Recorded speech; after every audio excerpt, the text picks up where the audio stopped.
en évoquant le serpent de bronze, le serpent d'airain, du désert durant l'Exode, Jésus lie sa passion à sa glorification. Donc, Jésus établit un lien entre sa passion et sa glorification.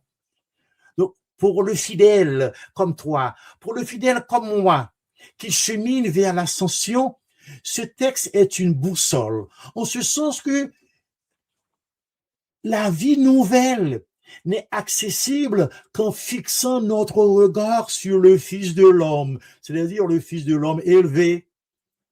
Donc, l'esprit de Pâques ne rejette pas la croix. L'esprit de Pâques révèle la croix comme l'instrument de notre guérison. Donc, la croix est comme une échelle de la gloire.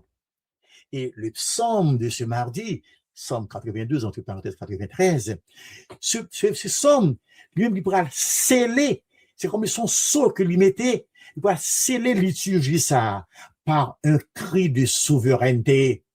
Le Seigneur règne. C'est ce que nous avons retrouvé dans ce psaume.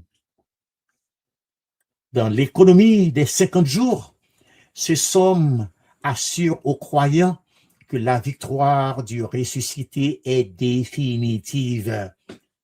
Alors que le monde tremble, la liturgie affirme que l'oreille de Dieu est inébranlable. Donc nous avons la royauté immuable dans un monde en mutation. Waouh! Voilà, mes frères et sœurs, une richesse que nous offre notre liturgie aujourd'hui. Notre foi est toujours en mouvement. Donc, le mardi de la deuxième semaine de Pâques est le jour de la cohérence, comme je vous le dis avant. Le mardi relie l'élévation mystique du Christ, c'est-à-dire dans l'Évangile, à l'unité fraternelle que nous trouvons dans le passage du livre des Actes des Apôtres,